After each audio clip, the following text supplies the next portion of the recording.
Gussie Miller. How you doing? Hey, I'm doing great.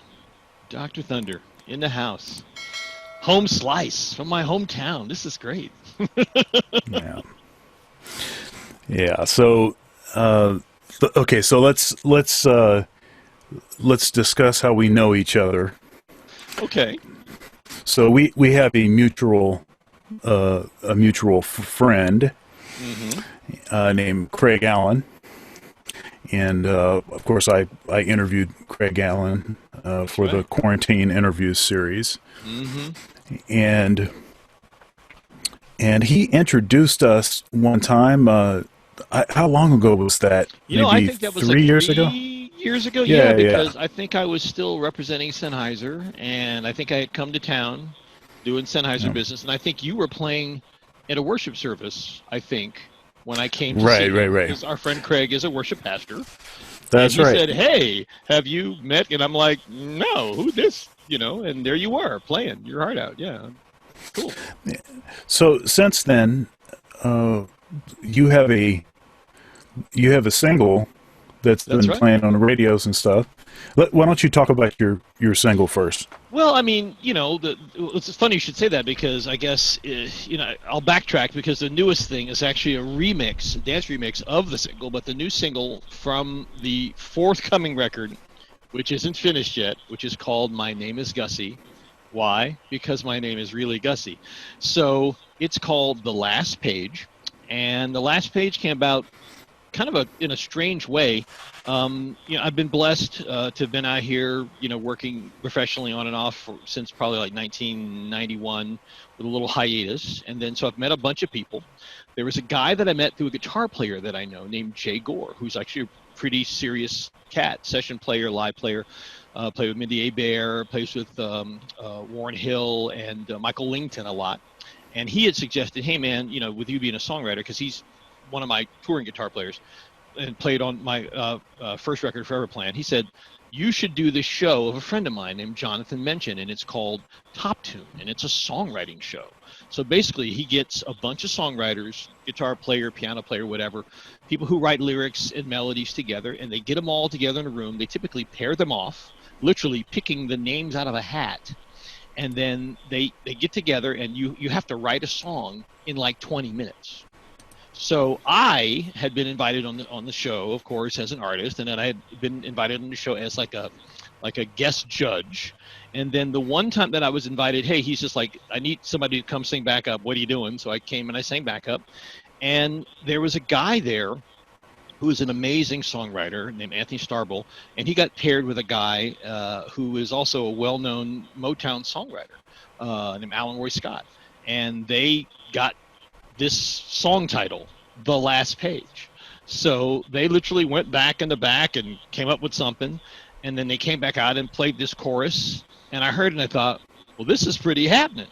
And I even liked the verse idea they came up with, but then the song wasn't finished, so I'm like, well, I like that. And then when I got to talking to them, I found out that Alan Roy also knew my music attorney, Lee Young Jr., that's my attorney for like forever, ever, who was the head of Motown, and he actually signed Alan to like Motown back in the day. So it was a kind of a weird happenstance. So I said, hey, I love this song. I love this young man singing it. Can I finish this song? And they're like, yeah. So they gave me the song. So I went to my business partner, Alessandro Alessandroni Jr., who is an amazing keyboard player. He's played with a bunch of killer people like Pink and Ella Furtado and Christina Aguilera. Matter of fact, played with Natalie Cole as well. And he said, my brother, in the way he talks, my brother, it's a good song. We need to write a killer bridge. So we sat down and we wrote a bridge. And that's how the song came about. And I was originally going to use it for a microphone company that shall remain nameless that I was representing at the time. But that deal didn't work out because, shall we say, contract irregularities. And, so we record the song, and I thought, you know what, I should really do something with this. And we weren't really sure what to do at the time. So we finished it. I took it to a friend of mine who works with Marcus Miller, or did a lot of stuff with Marcus Miller, named Dave Isaac, an incredible cat, producer, engineer, multiple Grammy winner. And I said, Dave, help me, with this song. And Dave's like, well, you got to fix this, you got to fix that, so on and so forth. And it was recorded really well. because it was recorded by a friend of mine named Eric Zobler, who worked with George Duke for like almost 30 years. So Eric knows his stuff, and we recorded it live with musicians because that's my favorite way to record. Even though some people don't go about it the way that I do, I tend to use, click track, obviously, and then play the sequence kind of thing because all my stuff typically starts out in either Logic or Digital Performer or something. So we cut in Pro Tools at a friend's studio that is also a dealer called Pro Audio LA. And I really loved the tracks. We cut at 96K. And then I ended up taking those tracks to a guy named Barry Rudolph, who I respected for many, many years. And Barry's a well-known engineer here in Los Angeles, also writes for Mix Magazine. And he said, okay, this is not right and that's not right. Re-sing this, so on and so forth. So we did all that stuff. And then I knew that I was coming to Columbus, because sadly, family issues. My father passed back in October. So I said, you know what? Let me come to town. And while I'm there, I need to get somebody to play sax. Picked up the phone, said, so, Craig, as in Craig Allen, who do you think I should ask to play sax in town? He's like, oh, dude, you got to ask Sean. I'm like, you think he would do it? And you did it. So, one thing led to another. I had been teaching like seminars for different manufacturers over Cal University, and of course they have an incredible recording studio. So they said, why don't you come in, we'll hook you up with a cat. I think that was Jack Ellis, who is an amazing artist in his own right, but also great, studio engineer. And of course, as you will remember, the first night we got in there, nothing worked right. And you were so patient. And Sean's like, that thing you guys do when you're like, moving the, I don't want to sound like a dope, but when you press the keys, right? It's that sound that the what do they call those things that go over the holes? What are those called? Yeah, well, the sound you're talking about is key clack. That's it. So I'm sitting there, as you know, and we're trying to get. I think what it was is I remember we couldn't get the song into their Macintosh because they had an older Macintosh and we didn't have like the right cable. So I had like gone out and bought this incredibly killer, super expensive thumb drive, and we couldn't get it into the machine. And I'm thinking, I can't believe I've come like, all this way from California, got this great saxophonist in this wonderful studio, and I can't get anything done because we can't get into the Mac. So you very graciously decided to come back again, and we hit it again, and then you played a bunch of stuff, like just so much stuff. Which was great, by the way, because we needed, a bunch of source material. And then we ended up back here in California. I ended up back here in California. I called up Alex, Alex Alessandroni, and, his strength is that he tends to take a lot of the ideas that I come with and go, because he's like a Berklee Honors music grad and just a great arranger. His father worked with Ennio Morricone. His father is Alessandro Alessandroni Sr., so he's a genius. So he's like, my brother, the cat has got the great tone. We got to take this and we got to take that, and we're going to kind of create a little piece. And that's what we did. So you played all these great licks, and we put together this thing, and it sounded amazing. And everybody who heard it said, oh, my God, I think you got a hit. So, okay. So I decided to go the extra mile, had Dave mix it. That took a minute. We actually debuted that song at AES, the Audio Engineering Society in New York. And it went over like gangbusters with a bunch of tweakers, people who don't like anything. So I knew I kind of was onto something because I'm playing it in New York at a soiree at a major studio, and people were like, this sounds great. And, I really do believe that part of it is that for me as a songwriter and as a singer, when I hear certain tones and you hear the mood, you sing differently, right? And you have kind of that smoky, old school. I mean, I hate to like name just like one cat, but there's so many guys that come to mind that my father listened to that you sound like. So you went into that kind of smoky tone thing, and I changed up the way that I was singing because I have a really kind of a high bell tone thing, and I was trying to get down lower my lower range, and it worked. So that's how we ended up with Last Page, and now, I had it mastered recently, and we're going to submit it for the Grammys. So I have like another shot now, 3 chances this time around if we have the Grammy show in Los Angeles because of COVID. Between that and a song that I did with David Garfield, which we can talk about, and then we took those tracks from the last page, and a guy who is a Grammy-nominated remixer named Eddie Amador, who is just monstrously successful, says to me, "Hey, we're all stuck at home. I got nothing to do. You got any tracks?" So I sent him the song, and he mixed it, sped it up, pitch and time, so on and so forth. And now we have like a dance single that people are going crazy about too, which is kind of crazy. So you and I are now on a dance single that's going to end up playing in Europe. Isn't that crazy? It's just so weird. Yeah. Well, I appreciate you for thinking about me for this project, and I had a good time. And I totally understand, the technology thing. The saying is, technology is great when it works, right? Right. And obviously I'm somewhat of a tech nerd, and so I understand. I understand when stuff doesn't work. The person you really should thank is my wife. Oh, that's right. Yes, because I think we kept you like 3 hours, right? 4 hours. I mean, like we get nothing done. No, I really had a good time. I'm easygoing and stuff. I just was happy happy to be working with you, and really had a good time. Yeah, and you know what? I really love the fact. I mean, there's so many cats. I won't name names, but there are cats who are from, where you live and where I'm from, and they don't really talk about it. But I'm actually proud to be from Columbus. I kind of came up through the Columbus music scene. I remember, anybody in Columbus who's watching this, I just got to give props. I can go all the way back to like Spittin' Image and Willie Phoenix and Ronald Cole and the Trillionaires. I mean, I can go back, Hank Marr, Cornell Wiley, the bass player. Let's see here. Who else? Who was the lady that always played around town? I'm not sure if you remember her, but she had like a beehive hairdo, and she like knew all these songs in town. She was amazing. It'll come to me. Karen Hernandez, I think. And then I studied with Michelle Horsfeld. So my voice that people are like, boy, you can sing. I have that to thank. I mean, my voice came from study with Michelle, who was Gary Carney's wife. So I got to listen to Gary practice in the house, and Michelle tell me, don't go to Ohio State and study classical music because that's not you. You need to be doing jazz and pop, and and I was trying to be Andre Watts before there was an Andre Watts, and she's like, that's not going to work. You need to do the jazz thing. So I'm very proud to be able to go back and do anything in Columbus, especially at Capital or Ohio State, because I got to go up and see your place up at Ohio State, and I thought that was cool. So I really appreciate the fact that you are there dropping knowledge at the Ohio State University, like one of the most well-known schools in the world, because back when I was there, it was Tom Battenberg. So, I mean, I got deep Columbus roots.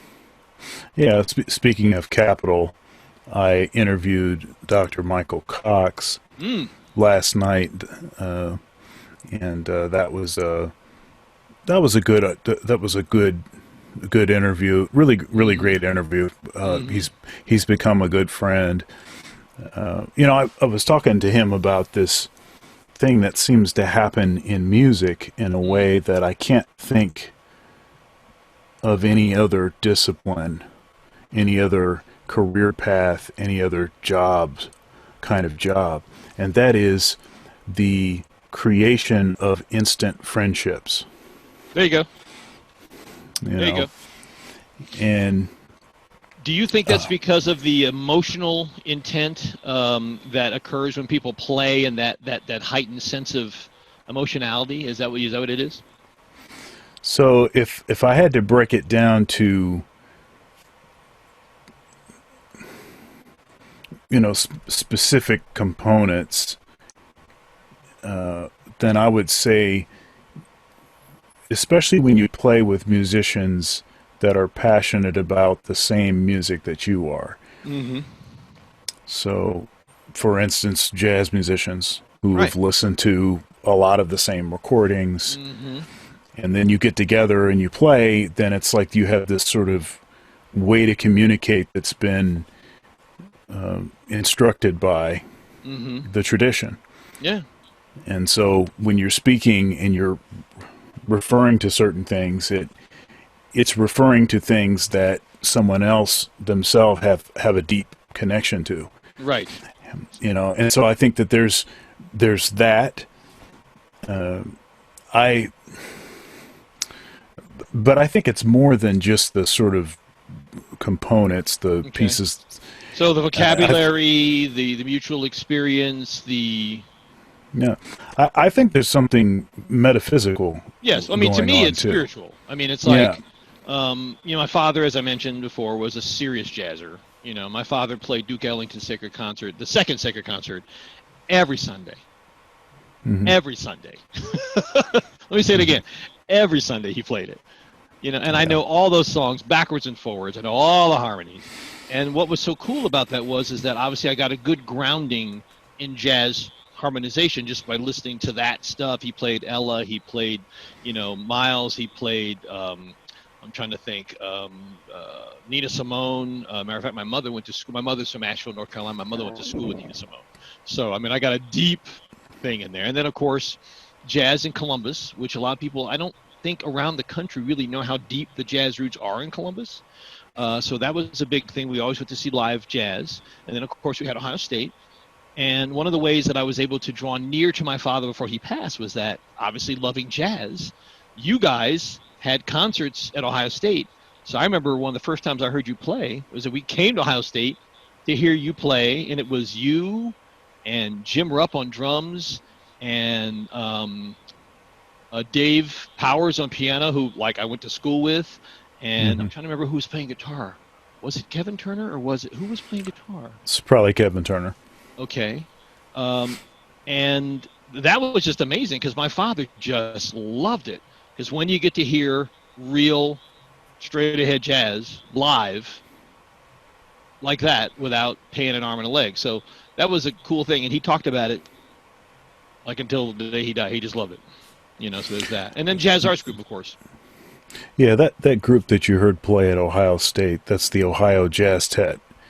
And that's the faculty group. And it's a pretty progressive group. Mm-hmm. We play sort of progressive originals, and we tend to feature the work of living composers, and it's really great musicianship. Do you remember? Do you think you remember what you did that night? You remember one of the or two of the selections? I'm not sure which year it was because that group plays as part of the jazz festival every year, and it was definitely a faculty recital, I think, and it was probably 2016, may have been 2015, in that ballpark. I've played so many gigs since then. I'm not sure. Right. All I know is it was a great thing. I remember it was in the fall because it was cold. But then again, my memories of Ohio, it's either cold or it's steamy hot and hard to breathe. So not really much in the middle. But I mean, once again, I'm always proud to tell people that I'm from Columbus just because there's so much great music. And I will say this, no disrespect to living in Los Angeles, God, I love my home. But, you can't play every night in L.A. You can pretty much play, for the most part, when there's not a pandemic going on, you can pretty much play every night in Columbus somewhere, which is crazy. Yeah, there's a lot of venues in Columbus, and one thing about Columbus is that it's it has this every man's town vibe to it, which I think makes it particularly good for testing products. So there's a lot of companies that test their products. That's right. It is the largest test market. That's right. Yeah. And you know what? Go ahead. And a lot of movies, for instance, get pre-released in Columbus. That's right. That's something that's not, we don't discuss it. We don't talk about it very much. But that's something that Columbus has become known for. This is true. And it's a weird place because there's so many people that I work with now or that I have worked with in the past who have all played there because I know that David Garfield's played there. I know Marcus has played there. I know Mindy A. Bear has played there, and they've all done like I think it's Jazz and Rib Fest. Hmm. And hopefully, we talked to Paul about me coming in, and we're going to try and do something in the future. So what I'm doing is I'm pumping my music into the market, into the quote unquote tri-state area there. I mean, I guess Ohio, Indiana, Michigan, probably also Pennsylvania, just to kind of create a little bit more of a draw. And then I'm lucky because there is that low power station there I think it's on the east side of Columbus that Sax Johnson has, or at least did have, and he was playing me for quite some time, and that's kind of freaky when you roll into town and you're driving and suddenly you hear yourself on the radio. That's crazy. And I really appreciate the fact that he did that, because as you know, contemporary hit radio is so far removed from original music. It's not funny. I think you guys had CD 101 or at least something. It was something like that for a while that played some original music. But as far as stations that play jazz in Columbus, what do you got? I mean, does CBE do that? I mean, who plays jazz, local jazz? Yeah, there's WOSU that sometimes plays. I mean, they play classical stuff, but sometimes Right. they'll play some jazz. But it's. I mean, there's Right? what's terrestrial radio. Yeah, you got a point there. Yeah, That's you got a point there. it's This is kind true. of it's Hmm. kind of to that now. Yeah. And honestly, most of my music consumption is all of it is online. Right. It's some kind Right. of streaming service, or Hmm. I've sort of succumbed to the same thing that everyone else has. It's Right. just a lot more convenient to get music that way, and I can control what it is I'm listening to. Exactly. You know, but there's pluses and minuses to that. A plus to terrestrial radio with a good DJ, someone that really knows music, is that Hmm. they can sort of educate you with the choices that they make. Exactly. Whereas if you're in control all the time of what it is that you're listening to, you're going to choose certain things, Exactly. and you're going to Exactly. continue to choose those same sorts of Exactly. things. Yeah. We have a really cool station out here called KCRW. It's attached to Santa Monica College, and it's Mhm. become internationally known. And they have different components to it. They have there's a show called Chocolate City. There is which is kind of like the urban R&B kind of thing. They have Morning Becomes Eclectic, which is kind of internationally known because a lot of those guys who came out of that show, like Jason Bentley and trying to think of somebody else anyway. Um, Eliza Richardson. They become music supervisors. So that's a thing. And they turn a lot of people on to a lot of stuff. I mean, I think they literally are responsible for breaking like Anderson Paak and breaking um, the Pimp a Butterfly. What's his name? I can't even think of his name. That guy. I'm feeling old right now. But it's a cool thing because you get a little bit of everything, and then plus they still play traditional jazz. They literally do, just kind of like out of the blue. And it'll be weird. You'll be driving up the 405, back when it was packed and took 2.5 hours to go anywhere because there's nobody on the road now. And then they would play something really cool and fresh and you've never heard. And then they would play My Baby Just Cares for Me, Nina Simone or something, so because that's just the way that station is. But we've got one, out here. And then, of course, we have K-Jazz, which is in Orange County. And they're playing straight ahead jazz and blues.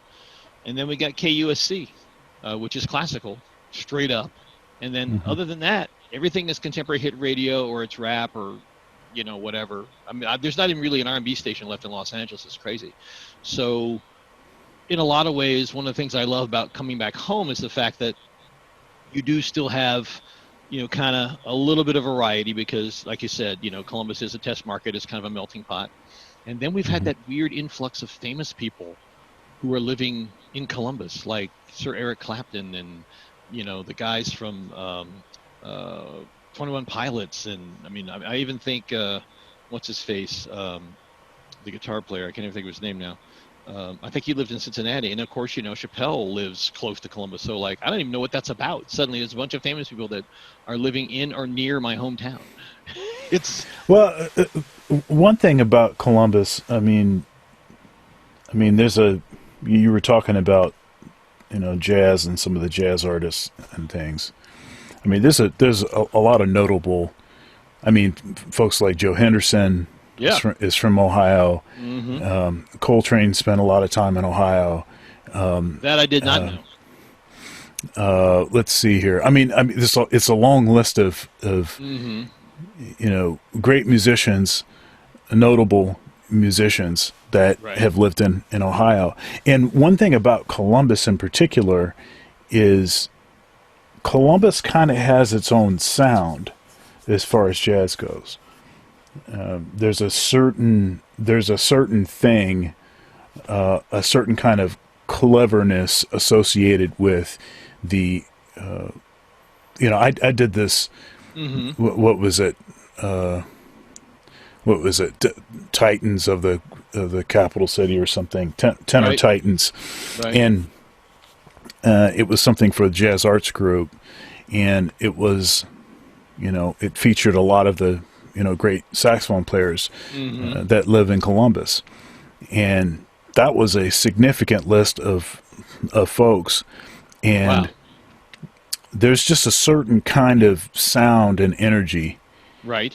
in particular for saxophone, but Yeah.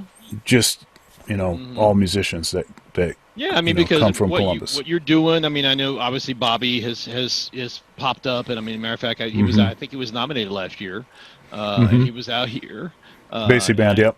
Yeah, and that's just killer. So I knew that the big band sound was big in Columbus, just because I know a lot of the people that come through that. Because I know Jim and Bob Breithaupt had been a part of that, and of course, obviously the newer music was a thing in Columbus. Kayempa had 0-1 back in the day when Hmm. when I was out here, but was coming back and forth. And there have been a lot of great jazz artists, pop artists, rock artists who have come from Columbus. And I'm not sure, is there something in the water? Is it because it's so cold that you stay inside and shed? I'm not sure what it is, right? I'm not sure what it is. Um, Yeah, it is kind of a best kept secret. yeah, there's so many Yeah. great players. And what's interesting is that, I've been a NAM member for 27 years, I think. And I know they'll sometimes, like, they would have NAM in Indiana, or they have it in Nashville, but they haven't had it in Columbus yet. And there's still a whole bunch of music education, and a lot of course, jazz and classical musicians, because symphony, right? So I wonder, I have to talk to Joe Lamont about that and say, you ought to think about Columbus, Ohio, because great um, facilities there, with the convention center and all that. Yeah. And of course, they have the Arnold Classic there, so, which I'm assuming you probably stopped by at some point with those muscles of yours. Yeah, that was one of the things that got canceled, because of the quarantine. It's Hmm. something. What is that thing? I think that thing is in March, and it got canceled. It was one of the first things that it started signaling that a lot of stuff was going to get canceled, Right. and you know, it was probably the right thing for them to cancel the Hmm. conference. They just had the contestants that were involved in some of the Hmm. competition stuff. They still competed, but all of the expo stuff was all, they Wow. cut that out. But yeah, that's something that I go to every year. I try to go every year. Right. I'm not usually able to see some of the contests, Hmm. although obviously not this year because it was canceled. But Right. the year before, I brought my son with me, and I had him on my shoulders, and Right. we're walking around and stuff. And they had some of the powerlifting events. Right. Even before going into the expo center, Hmm. you could just walk around and you could see. I trust that you've enjoyed the video so far. Please subscribe, comment, share, like, and also you can go over to my Patreon. The link is in the description if you'd like to further support. Thank you. Now back to the video. All these powerlifting events, it was pretty cool. So he dug that. So I'm looking forward to going back. One thing that I do is on a Sunday, the last day of the conference, I always try to go because you can get really, really great deals on supplements because nobody wants to bring that stuff back home. Right. And so you can get really, really great deals. Yeah, it's just like the NAMM show. Yeah, you go, you get your show deal, as it were. Yeah, That's pretty cool. You know, what's so funny is that once again, you know, Columbus is kind of a weird, kind of a magical, almost even place because my upbringing, you know, starting out in Columbus, because you know I started out really wanting to be an actor. Okay, because WVNS, which of course is still there, which for a lot of people who don't know, for those of you who are not in Columbus, was the first digital television station in the United States. And I did BNS when I was 12, maybe. They had a show called Schoolies. That'll show you how old I am. And I told animal jokes on WBNS. And it was kind of like a preschool, like morning show. And then after that, they had the show with Judge Robert Franklin called The Judge. And I played the assorted delinquent. And then from there, there was a show called Columbus Goes Bananas, which actually was hosted by Michael Young and produced by a very famous television producer by the name of Bert Dubrow, who is still a friend of mine. And Bert also created Sally Jesse Raphael and the Jerry Springer Show, which, of course, I'm not sure if you'd be proud of that. But that ended up going from Columbus Goes Bananas to America Goes Bananas, and that was the first show on the Nickelodeon satellite, and I was on that show. So, I mean, I have deep, deep Columbus memories, and for those of you who are interested, when they go, who's this Gussie Miller guy? If you Google my name, yes, it does come up. And there's stuff from Fort Hays, which I'm very proud to be a graduate of. My father refused to let me join. I just think I'm going to do that too. They're going, wake up the computers. My father refused to let me study acting. So he said, look, you can go to Fort Hays and study radio and television production. So I'm very proud to have done that. You know, John Crawford and Bob Bauer. John is no longer with us. I'm not sure if Bob is. So I just want to give them props. But I will say this, that at the time I was at Fort Hays, and this is, you know, before I graduated in 1980. Oh, my God. At the time, Ray Marie Swart was the vocal instructor. And she was one of the first people to be like, you know, you could really make a living at this singing thing. And then Richard Early, who I think is still in Columbus, and I think he's with the symphony. He was the instrumental music instructor. And he let me sing with the big band. And that changed my whole world, you know, because when you're singing with that much brass, you know, and you're a young person, as I was, it really, I think it does something to your brain chemistry, because you know, you're talking about, you know, those second and third order harmonics hitting you, and it's a lot of players. And the kids in that course, and by the way, Dave Powers was one of those kids, could all play their butts off. So it really changed me, because you're like, oh my God, I think I love this. And it's different than playing rock and roll. So as a person who had grown up listening to, you know, Nina Simone, Sarah Vaughan, you know, Billie Holiday, you know, all of that, you know, it's just so much. And my mother was a Jackie Wilson, Sam Cooke, Nat King Cole person. And then, of course, my brothers and I, who had a Catholic school education, so it's, you know, Steve Miller and Michael McDonald and Kenny Loggins and Pink Floyd and whatever, you know, Fleetwood Mac. And that's actually how I met our mutual friend Craig Allens, and I had put together a band to kind of do that stuff.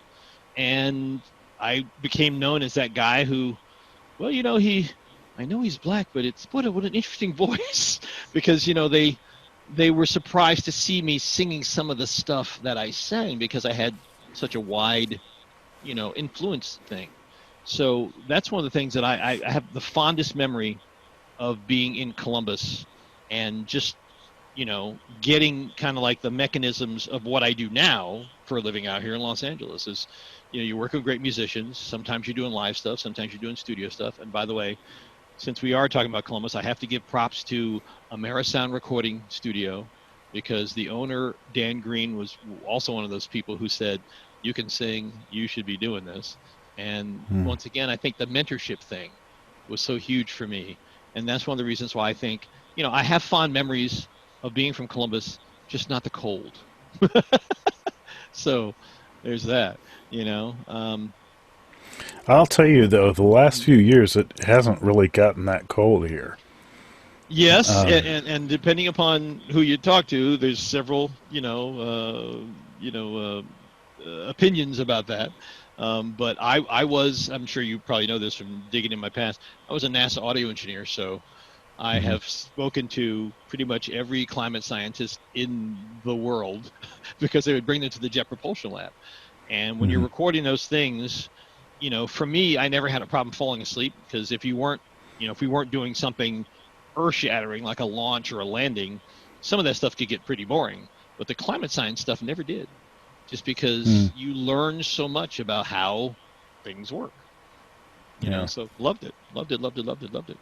So yeah, I mean, it's funny how all this kind of plays together because, I think I'm trying to think of who was. Um, you got to help me out. I want to say, Gene, who was the sax player from Columbus? Gene Walker. Thank you. And he had like a band called, it was either Eternity or All Stars or Forever or Gene Walker and something. And I remember when I was growing up, he was like the stuff. It was Mhm. him and Hank and Gary. And I mean, once again, just talent everywhere, like you said. And I think it really changes you when you have that. You can go out and hear great music.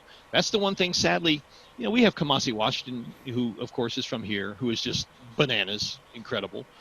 But everything in LA is very produced, and there's always large sums of money involved for people to go out and play.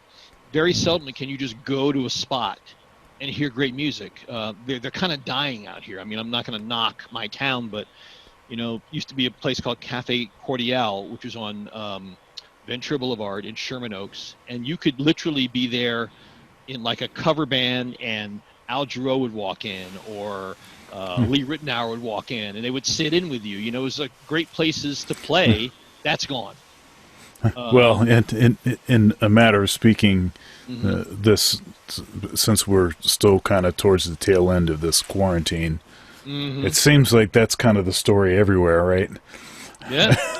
Strangely, I mean, So, I've been asked to do three things. Matter of fact, I'm behind because my cousin is in, and this is my mother's sister's son, who is in Philadelphia, who is actually in, and I don't know if you've ever heard of this, but he's in a group called Gangsta Grass, and they are like probably the first hip hop bluegrass group ever, and mm, they became to prominence because they got a song placed in a show called Justified. And he had sent me a video that I'm supposed to get finished. So sorry, Randy, I'll get it done. And so I'm supposed to be doing that. And then I work with a singer named Laura Dickinson, who is a two-time Grammy winner, and she's also, or she at least up until recently was the vocal contractor for Disney Animation, and she can sing her butt off. And for those of you who may not have heard my record Forever Plan, she's on the song When Your Eyes Met Mine, an incredible voice. And as a matter of fact, she has a great record that you would love called One for My Baby, which she had like incredible jazz arrangements done for like a full orchestra. And it's basically a tribute to Frank Sinatra. So mm, she has me on a thing by, and I'm probably going to butcher Adam's name because I don't have the chart in front of me, but I think his last name is Hotchuk. He's a film composer. And she was asked by him to get singers together to do a COVID thing where we all sing this arrangement. She's like, here, sing the tenor mm, parts. But she has this incredible amount of breath support, and her tone is just, it's incredible. So here's me in my studio trying to sing along with her parts, and I'm like literally getting lightheaded because she can hold a note out so long. It's the most beautiful legato stuff you've ever heard in your life. So it took me longer than it should have because I was having some back issues to get it together. Finally, she liked it, so that's good. And then the other thing that I got asked to do because of COVID was Jay Gore, who's a guitar player that I work with, and Chad Wright, who is a drummer who plays with Bruce Hornsby in the Range and used to play with the Jacksons, and his wife, Noriko Uling, who was my musical director, who is amazing. plays with Mickey Howard and Shaka and stuff. They are like, we're going to redo Easy Lover. Okay. And that's the Philip Bailey song with Phil Collins. Mm-hmm. So they're like, here, just, sing both parts. Okay. And of course, I love Philip Bailey, because who doesn't love Philip Bailey? But, Philip gets up there, and I'm a first tenor, so I can sing that stuff, and I love Phil Collins. But what was crushing was that when you really got into it and the tracks came back, because Chad did an amazing job of covering the Phil Collins sound, and Jay Gore's an amazing guitar player, and Noriko covered all the keyboard parts, so it started really sounding a lot just like the track. And I'm thinking, okay, I have to sing like two of my idols, Phil Collins and Philip Bailey. Now, of course, I had met Phil, but I know him well. But one of my dear friends is Valerie Bailey, who is Philip's wife, and I've sung with her, and she's on my record, Forever Plan. So she's like, don't mess it up. This is how it goes. And, as I'm singing it, I'm sending her a little snippet. She's like, yeah, it's a little choppy. PB is a little bit more smooth here. And and you start sweating, because you're like, everyone's going to hear this. And I thought, okay, I've gone full in, because I got all these parts and everything was haloed, back in the day. They sang it 2 or 3 times. So I figured I might as well call, somebody who plays with one of the artists. So I originally tried to get a hold of Nathan East, couldn't get a hold of Nathan, because he actually co-wrote the song. And of course, he's an amazing bass player. So I called Lee Sklar, because we had met at a recording academy thing. And Lee's like the nicest guy in the world. And he's like, sure, send it over. Except for, I don't have a recording rig. And I'm like, you don't have a recording rig? So like, you look at all the stuff in your place, you get all the stuff in my place. He's got none of that. So I literally said, you're Lee Sklar, James Taylor, and Carole King, and The Section, and you have no recording stuff at home? And he's like, nope.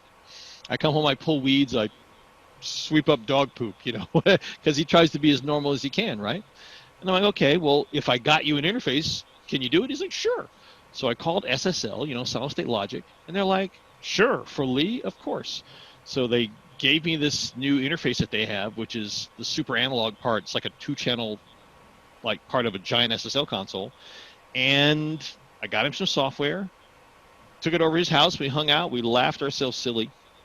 And then he cut the track and sent it back. And it's amazing when you get somebody who's played bass on all this stuff. It just fits whap right in the pocket, and it just changed everything. So I had to sing some of the parts, and then I had to do the video, which of course was Phil Collins singing the Phil Collins part and Philip Bailey singing the Philip Bailey part. So I literally shaved.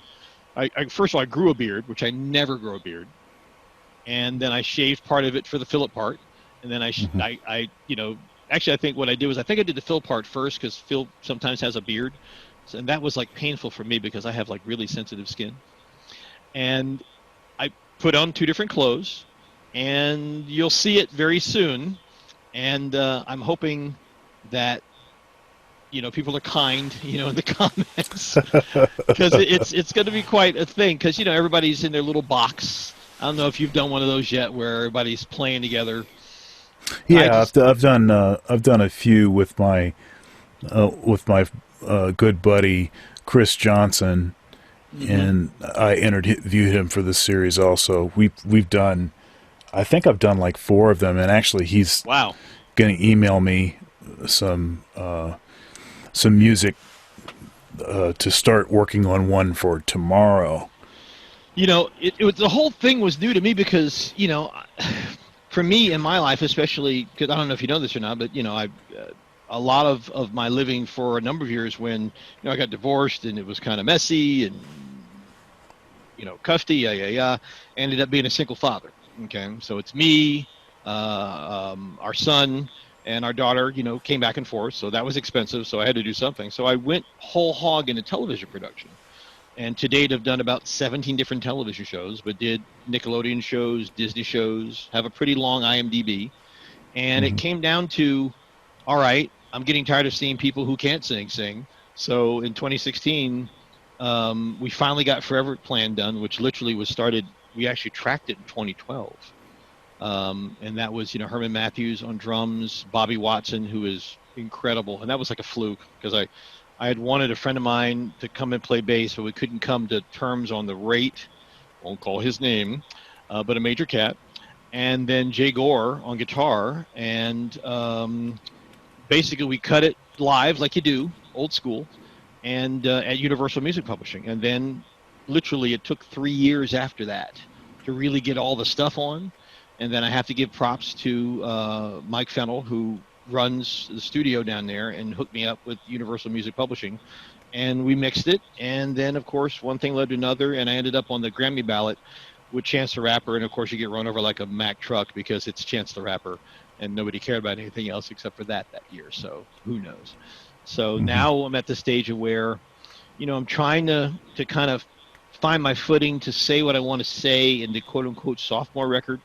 And then while all that was happening, I'm trying to get that together. David Garfield, who is a legend, literally just came out of nowhere and says to me, "Hey man, you want to sing on my record?" And I'm like, "Yeah," and David Garfield, charisma, and he worked with Jeff Vaccaro, and he worked with oh my God, all the guys in Toto, and of course he was, I think, musical director for, let's see here, George Benson, and if he worked with Sanborn, and then he was, I think, MD with Smokey Robinson, and Smokey had written songs on the record.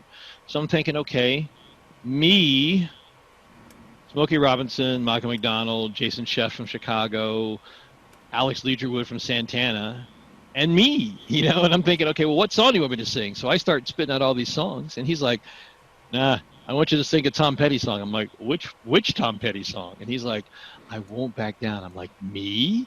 He's like, "No, this is you." Okay.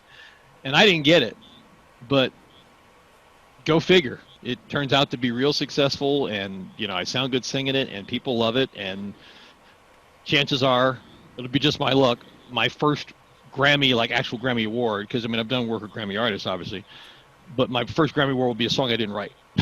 So whatever, but I love it, So let me plug him, because there he is, David Garfield, Box Outside the Box. So get that. I dig it.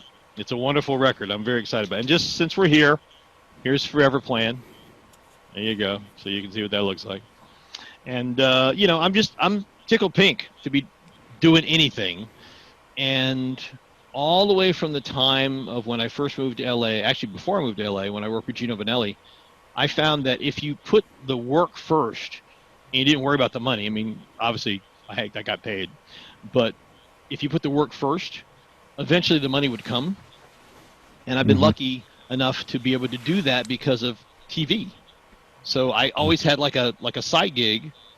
I made union cheddar, so therefore I didn't have to worry about getting paid for the gig. I could just sing on stuff I wanted to sing on.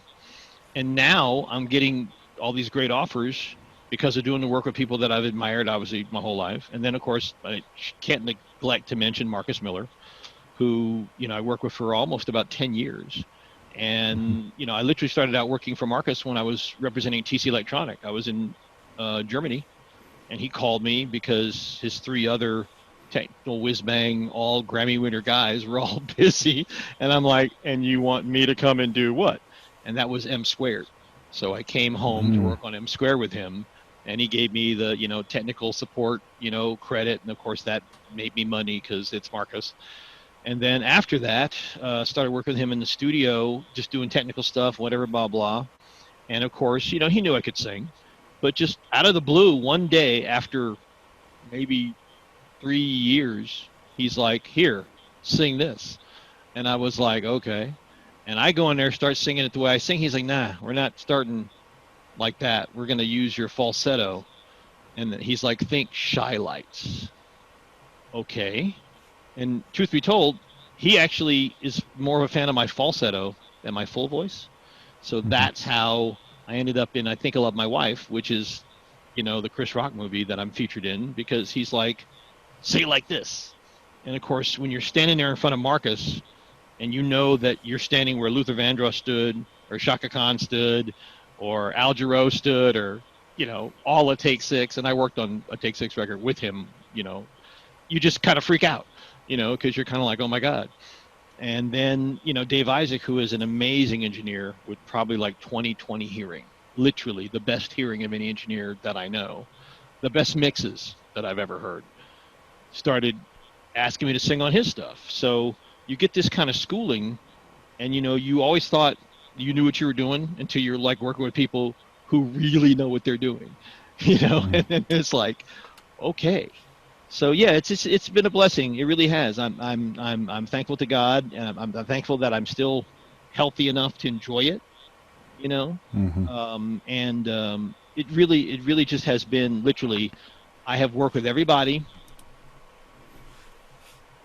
I think that I've ever idolized, pretty much, you know. And that's, I mean, if I died tomorrow, I think I'd be okay, you know, because doing what I do, I'm really having a good time. You know, I get to talk to people like you know, hang out with Craig when I come home, and as you know, he's a riot, you know, super deep. And by the way, an amazing musician, and I got to give him props too. You may not know this. Craig and I wrote a song on Forever Playing called "You Are Love," which was, and I should tell you that quick story. People, you know, in terms of like my faith and everything, being a Christian, I was injured in a accident at Disneyland back in 1995, and there was a very serious concern that I would never walk again because I have a spinal cord injury. So Mm-hmm. basically, when I'm laying there on spinal cord precautions, I said to God, I said, you know, if you let me walk, I'm always going to dedicate music to you. So that was one of those songs. So there you Mm. go. That's how that happened. And, you know, we literally were sitting down in my basement in Reynoldsburg, Ohio, and he is doing the Craig Allen thing, just chomping away chords, a very patient guy, kind of like yourself, and just, you know, waiting for me to come up with a melody. And that's how it happened. Yeah, so there you go. Yeah, Craig is more patient than I am. Craig is uh, I mean, I try to be patient, No, you but were Craig very is patient special. with us, yeah. Well, He is, yeah. Craig is special. He's a different. He's just a different kind of. He's just a different kind of guy. A leader of men Yeah, and women. and he has this unusual ability to never get sick. Yeah, I think you guys were talking about that on when you were Yeah, talking. he's not been sick for like 35 years or I know something, it's some crazy, yeah. crazy stuff. And I was like, okay, whatever you're taking, that's what I need to be taking. Yeah, it's the vitamin C thing, I think. Right. And so that's when we started talking about that. And I really started upping my game with the vitamin Hmm. C. I was not doing nearly enough. And I mean, it hasn't been 35 years, Right, but 40 years or whatever whatever it's right. been. It's not been that, but you know, the last several years since I started doing that, I've been sick a lot less. Now, Wow. I don't usually get sick anyway. I'm Hmm. pretty hardy, and even when I have gotten sick, if I go to the gym, train hard, 24 hours, I feel back to normal again. Wow. Well, I'll tell you one thing. So He is like the Energizer Bunny when he gets going because I don't know if he ever told you, but you know, he came out here to California. He was doing, I think, one of those vineyard conference things because you know he's a vineyard pastor, and he came to visit me. Came to like one of my shows, and he had his family in a van. They must have put 1,000 miles on that van because they drove. I think they flew into San Francisco and drove from San Francisco to Los Angeles. Drove all around everywhere, saw everything and was yeah, always available like everywhere. Even I think, a matter of fact, I think when he was here, I was performing at Spaghettini, which is like in South Orange County. You know, it's like one of the cool jazz spots here. So he's like, "Oh yeah, we're coming down." So he drove from L.A. in horrible traffic down the 405 to come see me down there, and I was like, "Dude, when are you sleeping?" It's the funniest thing. He just, you know, it's go figure. yeah. It's wild, but man, you know, it's just it's a pleasure to know you. It's a pleasure to have you play on my single. It has actually opened up so many doors because now I have a smooth jazz single, which I know for a traditional cat like yourself might be like, smooth jazz, no. Well, there are some players that are more known for smooth jazz that are really great players. Sure they are. I'm going to be interviewing Kirk Whalum, Oh and my God, I he's love one of Kirk. those. Hmm. Right, he's someone that's more known for Oh yeah, that kind of playing. But oh yeah. Kirk, the first time I heard him play, Hmm. I heard him, well, outside of like the stuff with Whitney Houston and all of the Right. stuff that Of everybody's course. heard. Of course. Of course. But the first time that I saw him play, it was at an IAJE conference, International Association of Jazz Educators conference. Right. Doesn't exist anymore. Right, The right, organization is defunct. Right. But he was doing a master class and he played, the first thing that he played was Giant Steps. Oh no, he's a bad man. Yeah, I don't know if you know this or not, but I've known him for many years, and I met him through Marcus because he came to play on Marcus's record, and he's there in the studio in Santa Monica, and he has a presence about him. First of all, he's often very happy, and he just has a grace about him, and of course when he plays, Marcus can play sax, and Sandmore can play sax, and Joshua Redman can play sax, and all these cats have played with Marcus, and then there's Kirk Whalum. He walks in and starts playing, and you're just like, this is some stuff right here. He's got serious attitude, and I think that's one of the things that, at least for me with saxophone, because I'm a huge David Sanborn fan. And of course, I met David through his son, Jonathan, when I lived in Massachusetts. And, Berklee College of Music and all that, blah, blah. And John invited me to come see David with John Schofield. So, that'll get your head together right there. And that's been so long. My kids were like little kids. I've known him that long. But with Kurt, I mean, his thing in jazz, in gospel, in pop, it's the thing I think, at least for me with the saxophone, is because I have very high saxophone standards. As a matter of fact, I should turn you on to, well, if you've heard Forever Playing, the guy who's doing most of that sax work is Rick Keller, who has an amazing tone. And to me, it's all about the tone and literally the attitude and how you attack the sax. Kirk Whalum's playing always hits me like that. Everett Harp to a certain degree, but maybe Kirk a little more from me, And then like the way you play, you have power. I mean, it's not just loud. It's like a play through. I hate to think of it like baseball, but you play through. That's a big thing. I'm kind of picky about my sax. Well, yeah. I mean, all of the. Thank you, by the way. all of the training and all the setups and everything that I started when I was a kid and all of that stuff. I think it has something to do with tone production. It's something that I talk to my students about frequently.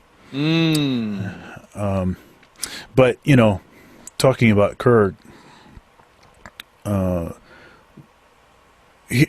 so Kirk is one of these emulated, guys. He's like this living legend that everyone tries to sound like, that's playing, smooth jazz or gospel or R&B saxophone or any of that. They're all kind of trying to sound like Kirk Whalum or David Sanborn or Grover Washington Jr. Yeah. Yeah. And of course, Cannonball Adderley is kind of who got this whole thing started. Right. Down that path. But it's I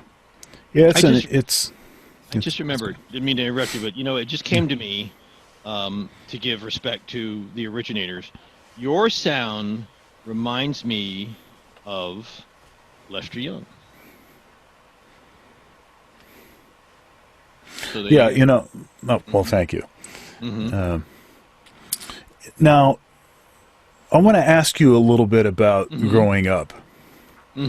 So maybe some of the music and things that were happening in your house, and and then go ahead. And then when did you know that music was going to be the thing, or at least that it was going to occupy a significant? I mean, it was going to be a serious pursuit for you. I can pretty much tell you why. First things first, music. Like I said, my dad was a serious jazzer. My dad had every Diz record, every Miles record. He had, Thelonious Monk. He was a serious, used to call them old heads, right? Ding, ding, ding, ding, ding, ding. He was that guy. My mother loved, obviously, symphonic music and cool pop, or I guess the torch singers. I mean, she loved everybody from Nat King Cole and Jackie Wilson, Sam Cooke. She listened to Rosemary Clooney. She listened to obviously Nina Simone. Um, she loved Dinah Washington, um, but I think she was more of an Ella person. And then I remember she loved Nancy Wilson, but she used to say when she watched Nancy Wilson sing on TV, she didn't like the faces she made. It always made me laugh, so there's that. And then, of course, as I mentioned, my brothers, and I, went to Catholic school. So therefore, there was a lot of rock and roll, obviously. I have to credit my brother, Marcus, Marquis, who is, by the way, taller than me, who graduated from the Ohio State University, number 45, basketball star. That's my older brother. He was the guy who used to let me sneak into his room and play his records. Remember back in the day when they had the Koss headphones? They were gigantic, weighed a ton.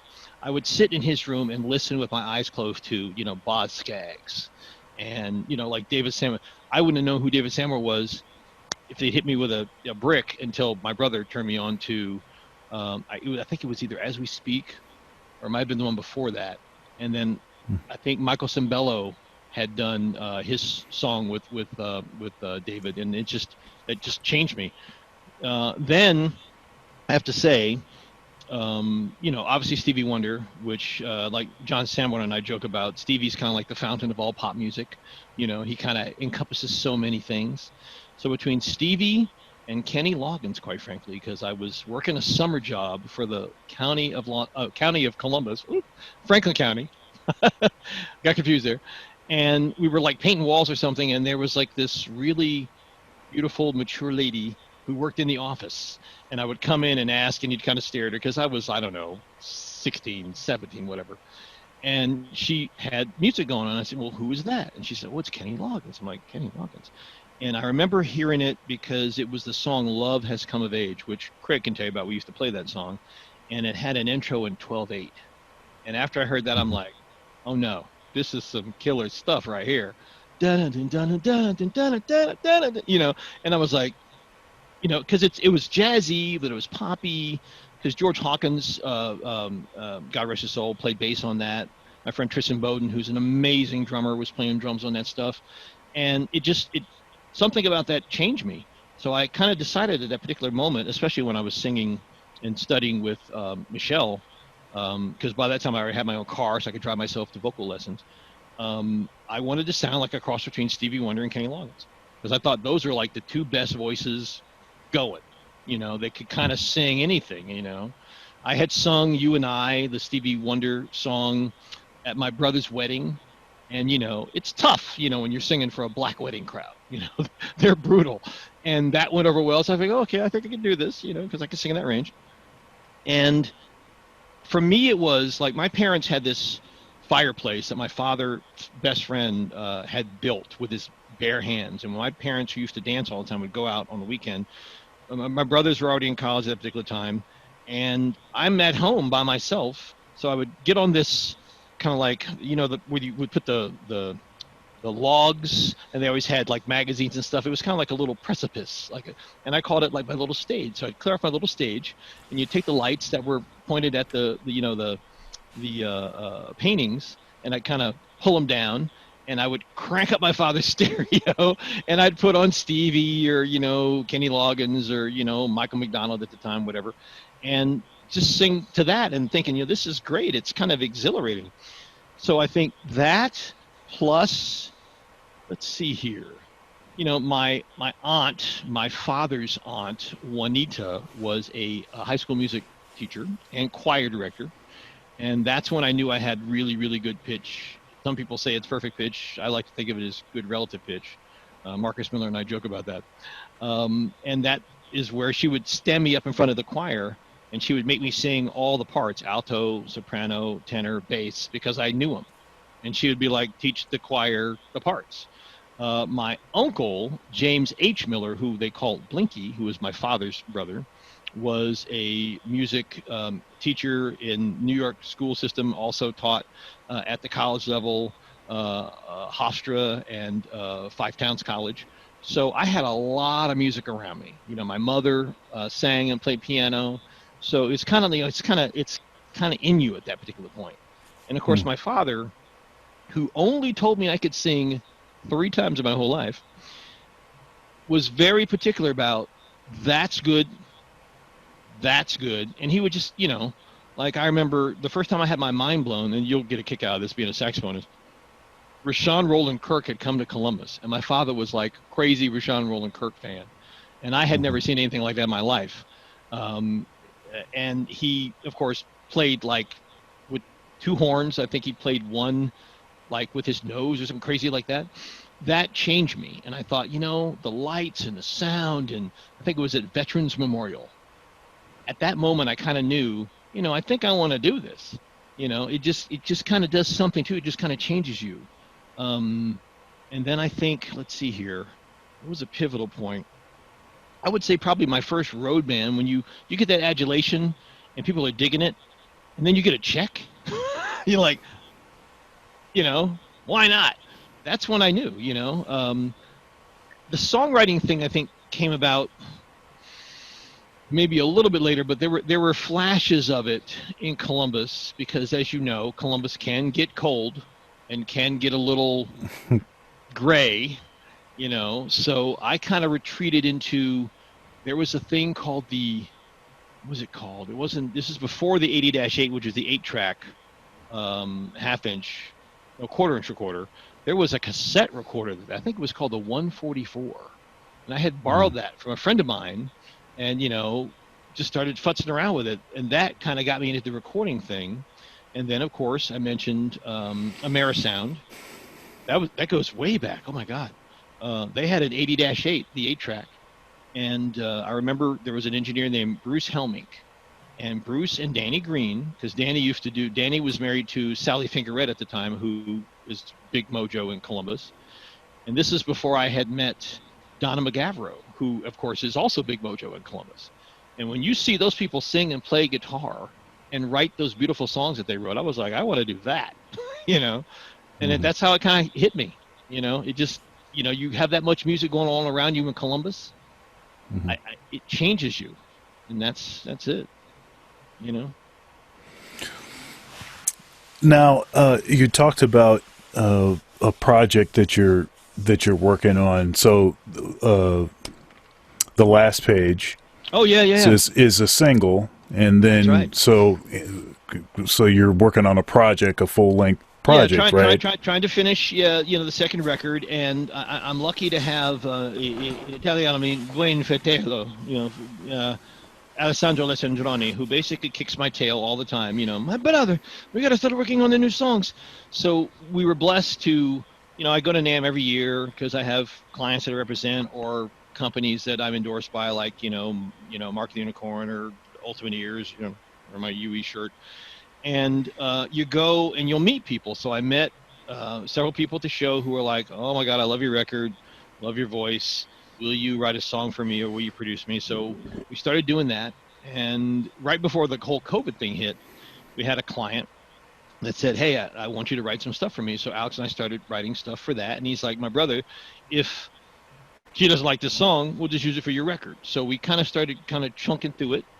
And then because we had the last page finished, as I mentioned earlier, Eddie Amador, who I think I met, how did I, you know what? I think it was Facebook. I hate to give Facebook credit for anything, but I think I literally, seriously, right? And I think he's like, yeah, man, I like your voice. And, you got anything? I'm sitting at home doing nothing during COVID. And of course, we're trying to churn out these songs. And Alex and I both use Logic, so he can write some stuff and I can write some stuff. We send files back and forth, And he comes over and, when we could do that, he would come over and he'd fix my hack keyboard playing parts, because I don't really play. I, kind of chunk them in there. And I think what happened is that Eddie says, here, send me these tracks and, I'll see if I can do a mix. And I think, well, this happens all the time. You send people stuff and nothing ever comes of it. So 3 weeks, maybe 4 weeks later, hey man, the mix is done. Really? He sent me this smoking, like, Chicago house music mix at 123 beats per minute or something like that. And he kept most of my vocals, some of the keyboard parts. He, of course, programmed a lot of cool stuff, and he kept your sax. And people who have heard it have just like freaked out because it's so much like the song, but it's a new song. So, it's just started to get a lot of buzz because people don't see me like that, I always kind of wanted to sing on a dance track. Like I'm a big fan of Sam Smith because, when I heard Latch, that kind of changed my world because I'm like, this is cool.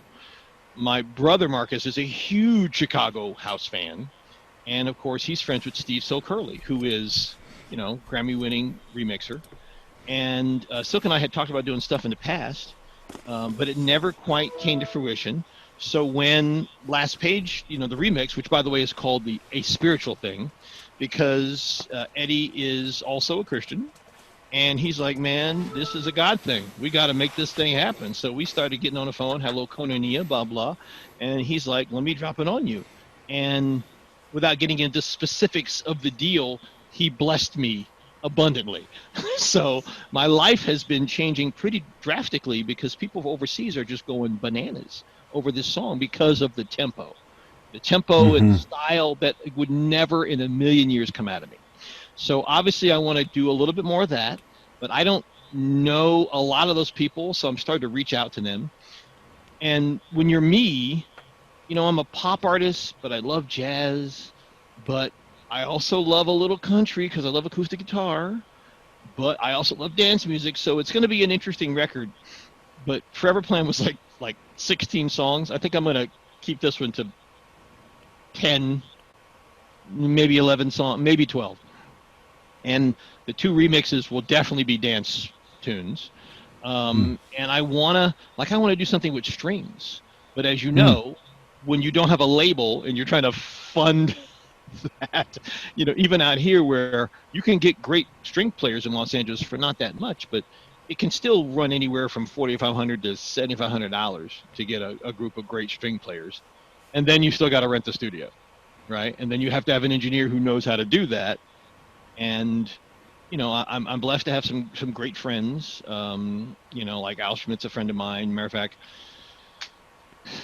almost like a once in a lifetime thing came about before my mother passed, and he's like, call Capital, book a date, here's my rate. And I was like, and he just like really blessed me with a cool thing because he's a super, super cool cat. But I'm not sure if I can make that happen again. So I still need to find a cat that's like that. And I know that Al has a protege named Steve, I think he pronounces his last name Genowick. And we've met, we're not as friendly as Al and I. But I'd love to do something at Capitol with strings. Definitely you doing your smoky sax thing. And we got to fly you out so we can just cut for a day with like an orchestra. And what I'm hoping is, because I have an investor that helped me, finish Forever Plan, is that I can impress upon my investor, hey, this is where we're at now, and this is what we've been able to accomplish on my own. So can you step in and help me get to the next level? And then I guess the only other thing will be, do I hand that off to, someone of a bigger level as far as a music producer is concerned, and who would that be? Because to me, you got to be a pretty heavy hitter, to do that.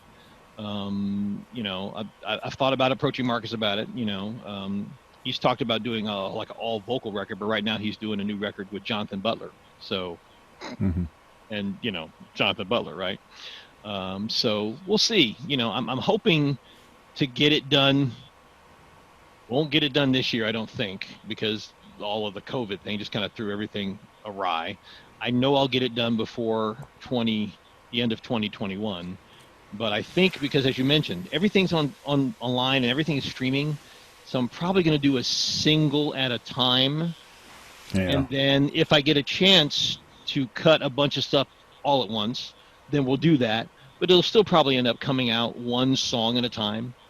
Right. Just because I'm kind of like the Black Peter Gabriel of music production. It takes me a long time because I tend to overthink stuff.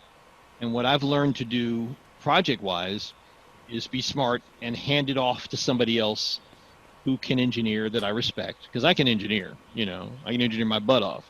But not guys like Eric Zobler or guys like Dave Isaac are guys like Pete Dell or Barry Rudolph. You just go, what do I need to do? And they just tell you, and you know it's going to be killer. Because that's why Last Page turned out so well, is that I was able to go like, what is this supposed to sound like? And they just told me, and I just did what they said. And that's, that to me is wise. Who was it that said it to me once? Maurice White said to me once, he said, music production is really knowing who to call. That's great music production. And you let them do their thing, So hopefully.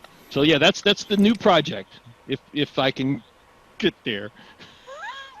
Well, I feel like we covered a lot of ground, but I feel like there's a lot more that we could.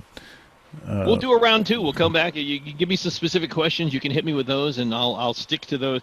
Craig will tell you. You got to rein me in.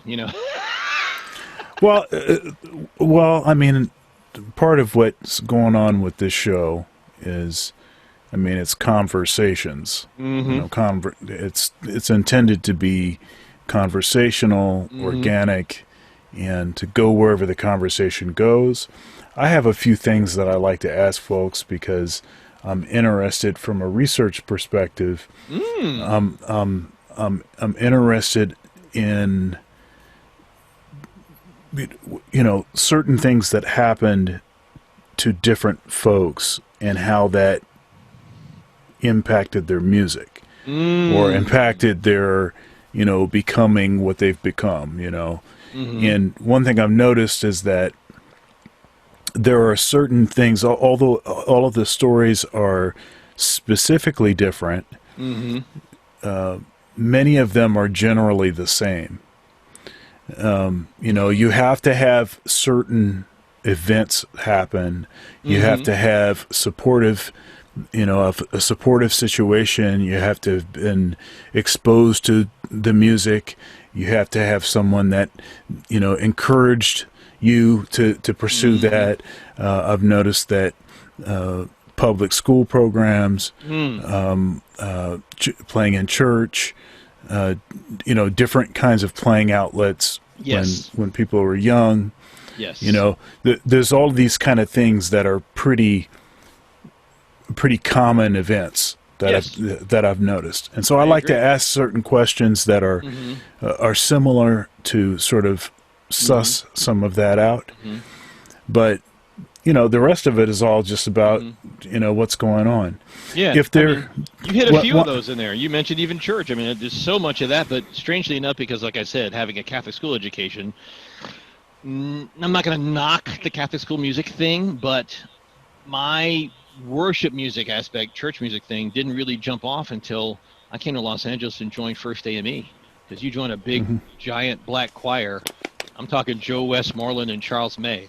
That'll get your head together.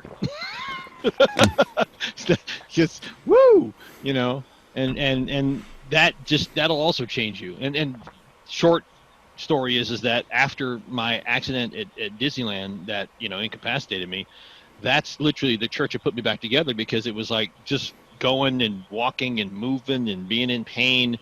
And both those men have gone on to see the Lord. But they used to just tell me, when you are going through stuff, you just have to sing. They said, just let it out, And that was the thing that really changed me, because like you mentioned, those pivotal moments, like I would see Joe Westmoreland, who was an amazing musician, let alone choir director. And just the joy that he would have when he led and when he sang, it looked like he was going to burst. And subsequently, I think he actually had a heart attack in worship, I think is how he passed, which, if you're going to go, I'm like, hey, take me, I'm just saying. But, it just used to move me so to my core. And then I'm also blessed to have worked with Tommy Walker. I mean, I sang at Christian Assembly for almost 7 years. And Tommy Walker, as far as worship music is concerned, that's my guy, because he can write a song. My gripe, not to knock Nashville, but a lot of contemporary Christian music is it all sounds the same. But I want to cut a Tommy Walker song just because those are just great songs. It's a great song that happens to be a worship song, and that's the key. Because to me, if it ain't grooving, if it doesn't have a great melody, if it's not saying something lyrically, it's like the excellence thing. That's the one thing that I love about our mutual friend Craig Allen. He's all about, we want to do this excellently. And I think Hmm. when you're trying to reach anybody with anything, whether it's jazz, rock, pop, gospel, contemporary Christian, it's got to be excellent. That's the key that I think that to get what you're saying in terms of those pivotal moments. That those are all pivotal moments for me. Yeah, I mean, we could start talking about the whole sacred secular Hmm. thing. I'm sure you have Which, some pretty serious opinions about that. well, I believe it's a false dichotomy. It's not a real construct. It's actually Mm-hmm. something that arose due to the Protestant Reformation, and Mm. it wasn't even a thing at the beginning of the Mm. Reformation. Mm-hmm. It it kind of started to become a thing later on, but Right. this whole idea that there is certain music that is holy, Mm. and then there's other music that is not. Right. Right. I got you. I got Is you. not really a it's Right. not really an early church conception. Right. In the early church, and when I say church, I mean you know Mm-hmm. third, fourth Yes. century Yes. Yes. Yes. early Yes. church. Yes. The conception was that anything that is beautiful glorifies God. There you go. Which I'm down with that. Now I have a question for you. What do you think of the concept of, aside from Duke Ellington and of course the sacred concerts because he was a man of faith? What about like a Love Supreme? To me, all of that Coltrane thing was him going, this is where my head is connected to God. I'm going to give you it the way I hear it. And I'm not sure if people got it when it first came out. Yeah, I mean it's very explicit. I mean he says it's dedicated to God. Matter of fact, the movements are are similar to names that you would hear in Mm-hmm. like a black church service or something. Right? They're liturgical names. Mm-hmm. Psalm is one of the Mm-hmm. names. Right? Acknowledgement. Right? Pursuance, Yeah. resolution. Yeah. You Yeah. know, so those are especially with acknowledgement and Mm-hmm. psalm. Those are Yes. those are headings for liturgical Right. Mm-hmm. sections or headings in Yes. a service. And so, and he grew up in,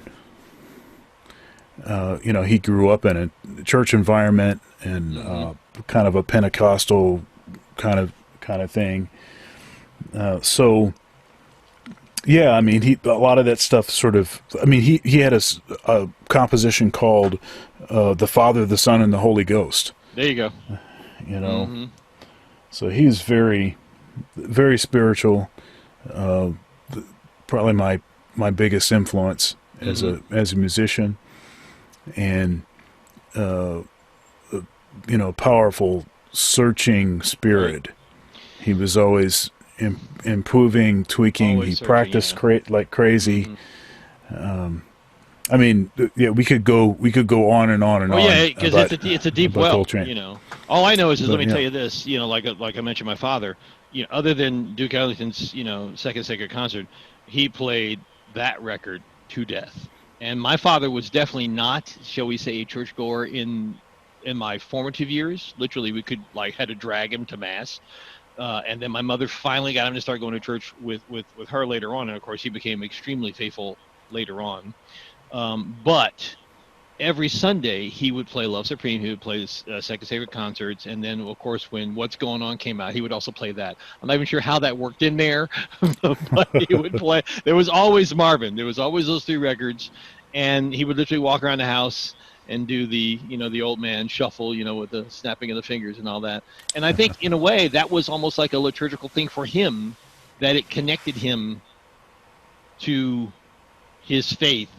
And I think especially when you start talking about the African American experience in this country, there's a whole bunch of stuff in there. That's a whole nother conversation, especially with my father. But with that being said, yeah, I have to do more research about that because I know that is something that's very important to you, and you have a lot of research in that. But for me, I'm also the belief that there are certain songs that just hit me from a spiritual standpoint that move me.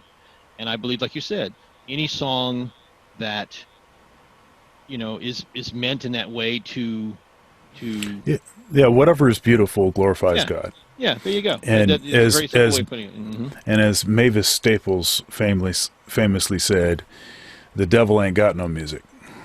There you go. There you go. Well, I mean, come on, Mavis Staples. She can sing anything. Yeah, I mean, oh my God. So we can start talking about BB and CC, and then I have to start testifying. 'Cause, I mean, that's my stuff right there. Heaven. Yeah. No, heaven changed my life. I'm just telling you. That's Yeah. a whole nother conversation. That whole record, I could play it all day long. Love it. Well, I thank you for your time and energy. I appreciate you, stepping in a little earlier than we had scheduled Hey. for this interview. So thanks for the flexibility. Well, no, thank you for thinking of me, man, because, where I come from, my publicist, Monica Wild, is going to be like, did he record it? Because, she says, let's promote it. So trust me, it's going to go out all around the world, because I look at this as, it's a way to, to tell my story, obviously, to connect with you, talk about, my connection, obviously, to our mutual friend and Columbus. And like I said, you are one of the hottest things in Columbus, and people, I think, better recognize, certainly it made news recently for different reasons, but there's so much to love about the city that I will probably always have that strong connection with Columbus. And hopefully, God willing, by 2021, I'll be at the Jazz Rib Fest, next summer. So, because it probably won't be happening this year. Right. Right? Right. So there you go. So yeah, man, I really appreciate you, plugging me in. This is a riot. I am knocked out by the success and how you just keep churning them out. And every now and then I see like, I know that guy. Oh, I know that guy. You are out there. I mean, you've got some really killer guests. So I'm honored. And by the way, All send right. my regards to Kirk when you talk to him. I will. Cool. I will. All right, man. Thanks. All right. Well, God bless you. God bless you. Appreciate you. All right. I'll see you. All right. All right.